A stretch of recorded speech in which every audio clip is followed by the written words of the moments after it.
Disculpen por la demora, pero estaba en una entrevista en la televisión. Quisiera compartir, por favor, pantalla. Ya tenemos la pantalla. El tema de hoy día es complicaciones quirúrgicas. Tenemos ahorita 33 alumnos presentes. Muy bien, vamos a comenzar la clase. Todos los cirujanos debemos mejorar las habilidades y adquirir la capacidad para prever la evolución de sus pacientes a fin de evitar las complicaciones. Desde principios, la cirugía tuvo una serie de complicaciones. No nos olvidemos que en el siglo pasado, a principios del siglo pasado, las condiciones en las que se operaban tenían una serie de aspectos que perjudicaban fundamentalmente en el postoperatorio, ya que no teníamos las medidas y tampoco teníamos el conocimiento. Si el médico que operaba, ¿no?, en el momento de la cirugía podía dar complicaciones como son infecciones, otros elementos. De ahí es donde que se plantea la asepsia y la antisepsia como primera medida para evitar las complicaciones quirúrgicas. Seguidamente, también tenemos que tomar otros aspectos inherentes a la enfermedad propia del paciente, como también que venían con las comorbilidades que se daban. Probablemente la mortalidad postquirúrgica era muy grande. A medida que ha pasado el tiempo y las técnicas que se han dado, esta ha disminuido. Dentro de las complicaciones, inicialmente tenemos complicaciones en la herida quirúrgica, tenemos complicaciones en el sistema termorregulador, complicaciones respiratorias, complicaciones cardíacas, complicaciones renales y de las vías urinarias, complicaciones gastrointestinales, complicaciones hepatobiliares, complicaciones metabólicas y complicaciones neurológicas. ¿Cómo podemos desarrollar ese tipo y clasificar de acuerdo a lo que corresponde a las complicaciones que se dan en el postoperatorio? Primero, la herida tiene que ser prácticamente dentro del proceso, ustedes ya han conocido en el transcurso de la materia de técnica quirúrgica, la antisepsia y la asepsia que se da en el campo operatorio evita las complicaciones en la herida quirúrgica. No obstante a esto, tenemos las complicaciones ya sea porque la herida ha sido contaminada o ha sido infectada.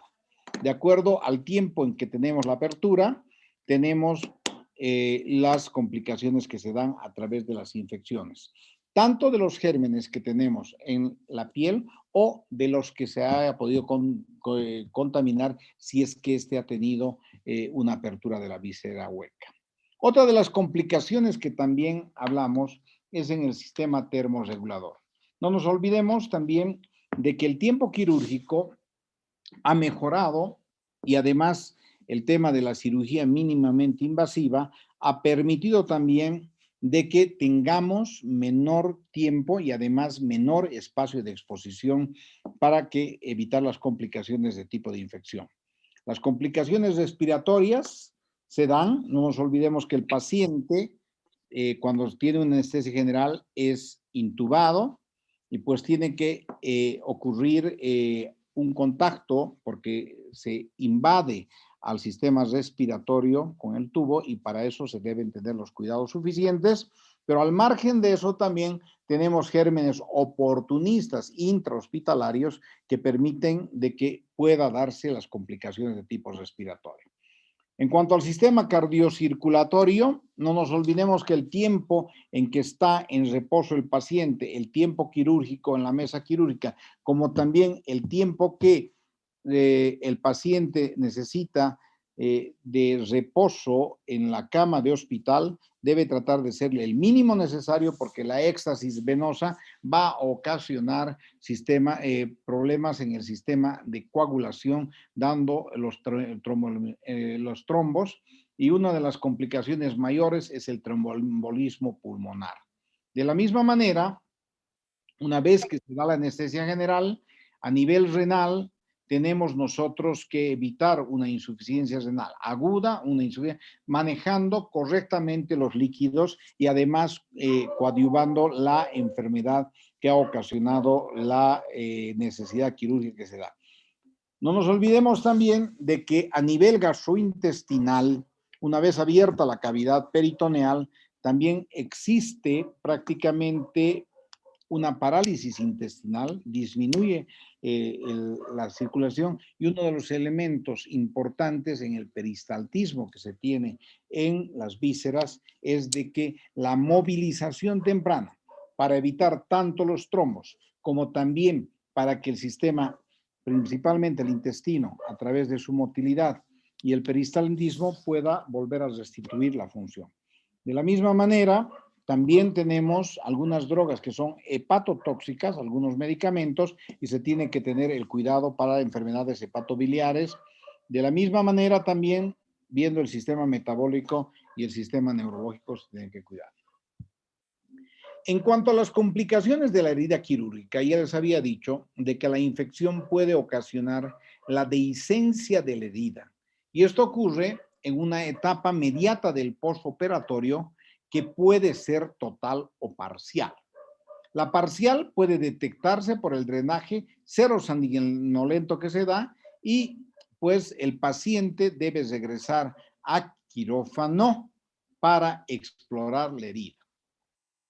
En cuanto al hematoma, cuando no se ha hecho una hemostasis adecuada, pues la coagulopatía o por falta de atención en la técnica quirúrgica se va a generar un tercer espacio, dando prácticamente la parte esta del hematoma. Y este hematoma mañana puede ser un caldo de cultivo que dé la infección y contribuye a la infección de la herida. Normalmente, cuando existe esto, se manifiesta por aumento del volumen, dolor y edema. Es importante de ver si es un drenaje oscuro o sanguinolento. Esto va a anunciar el hematoma si es de tipo venoso o arterial. Si es arterial puede tener su limitación o de la misma manera el venoso. Sin embargo, también tiene que estar sujeto esto a la coagulación que tiene, a los tiempos que tiene el paciente.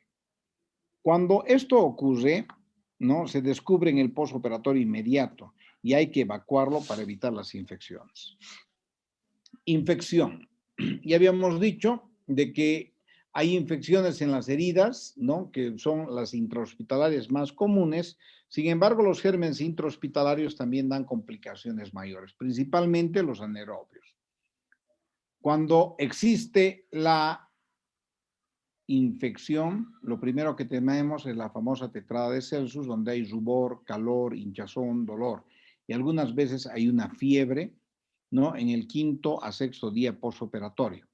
Entonces, esto un poco confunde al cirujano de que si la fiebre es de origen de una infección a nivel de la piel o es que tenemos una complicación postoperatoria.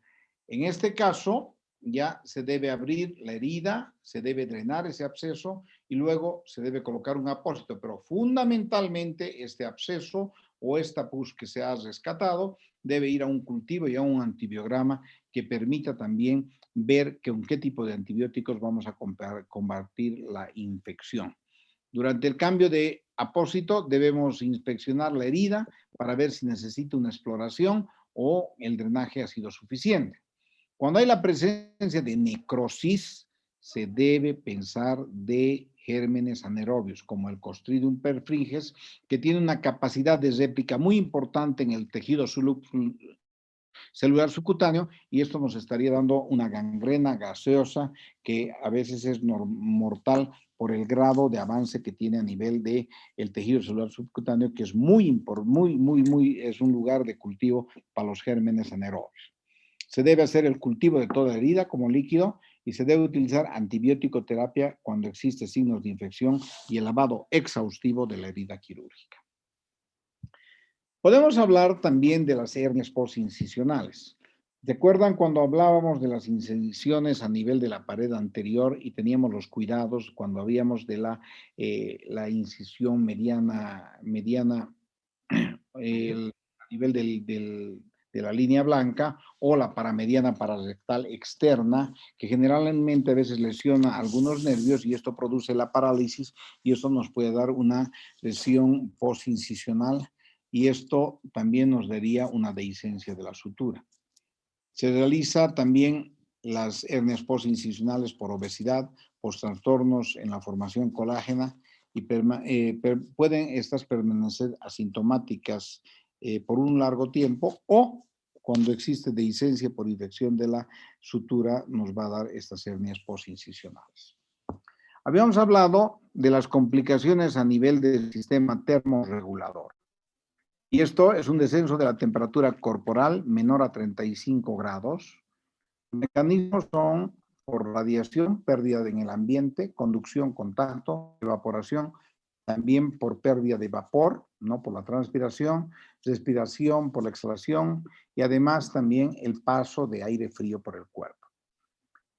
No nos olvidemos también de que en el intraoperatorio, pues, se administran líquidos y si estos líquidos son fríos, van a contribuir a esa hipotermia. Las complicaciones son alteraciones en la función neurológica, alteraciones en la función cardíaca, renal, hepática, trastornos en la coagulación del equilibrio ácido-base. Medida desde calentamiento corporal. El entibiamiento del aire y el calentamiento por convención de mantas es uno. También se puede hacer una infusión de líquido intravenoso, acá dice 65 grados, no, porque ya se produciría una coagulación, ¿no? La administración de gases calentados y humedecidos de 43 a 45 grados, lavado de la cavidad pleural, peritoneal, con líquido tibio, eso es muy importante para restituir la hipotermia, y los dispositivos de infusión con recalentamiento arteriovenoso. Fiebre posoperatoria. ¿Cuándo ocurre la fiebre posoperatoria?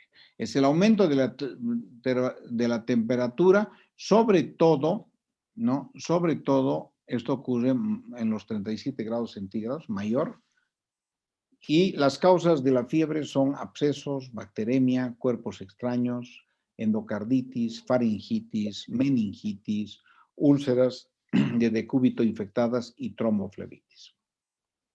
Las causas no infecciosas de la fiebre están dadas por una deshidratación, el feocromocitoma, la pancreatitis, las neoplasias y además la insuficiencia suprarrenal y la reacción alérgica. Complicaciones respiratorias, habíamos dicho de que puede existir las atelectasias y neumonías. Esto se debe, la atelectasia, a un colapso de los alvéolos. Mientras más tiempo los alvéolos estén colapsados, mayor el riesgo de un avance de neumonía. Las secreciones pulmonares en los alvéolos, ya lo habíamos dicho a un principio, se colapsan y son calvos de cultivo para las bacterias, virus y hongos y fundamentalmente para los gérmenes oportunistas intrahospitalarios. El síndrome de insuficiencia respiratoria progresiva del adulto es un cambio agudo en la función respiratoria, la infiltración bilateral en la radiografía torácica, una presión en cuña de los capilares pulmonares no menor y el tratamiento es el apoyo para mantener una buena oxigenación y una ventilación positiva. Estamos hablando del tromboembolismo pulmonar que es mortal. De la misma manera, podemos hablar nosotros también de la embolia pulmonar que les había dicho, originada por una trombosis de las venas profundas, manifestaciones clínicas, taquipnea ligera, leve disminución de la saturación de oxígeno y paro cardiopulmonar súbito. Otras complicaciones, ya lo habíamos manifestado, las complicaciones cardíacas. La hipertensión arterial posoperatoria, considerado un factor de riesgo en pacientes quirúrgicos. Puede causar también una crisis neurológica transitoria, arritmias, isquemia, insuficiencia renal. Los medicamentos deben ser de acción rápida, de alta potencia, fácil reversibilidad y efectos específicos. La isquemia cardíaca o infarto puede deberse a una coronopatía preexistente o un embolismo que pueda hacer una embolia a nivel de las arterias coronarias, dando una isquemia y posteriormente una necrosis o un infarto. La insuficiencia cardíaca congestiva es la capacidad del corazón para bombear la sangre, entonces disminuye este efecto inotrópico causada por una isquemia miocárdica, que ya les había dicho, como puede ser, por ejemplo, una coronariopatía, anomalías valvulares, tumores y miocardiopatías. El apoyo comienza con la regularización de la precarga, poscarga, contractibilidad y frecuencia cardíaca. Para eso existen los medicamentos. En cuanto a las complicaciones hepatobiliares, la insuficiencia hepática aguda conlleva un riesgo elevado de mortalidad. Los factores precipitantes, ya habíamos dicho, son las infecciones virales, los anestésicos volátiles como el alotano, que son hepatotóxicos, la hepatopatía congénica, la oclusión vascular hepática por un trombo, la septicemia fulminante y la cirrosis. El tratamiento da atención a la causa, tratamiento específico, prevención de la insuficiencia renal, tratamiento de las anomalías metabólicas y corrección de las coagulopatías. Este sería el tema, queridos estudiantes. No sé si tienen alguna duda.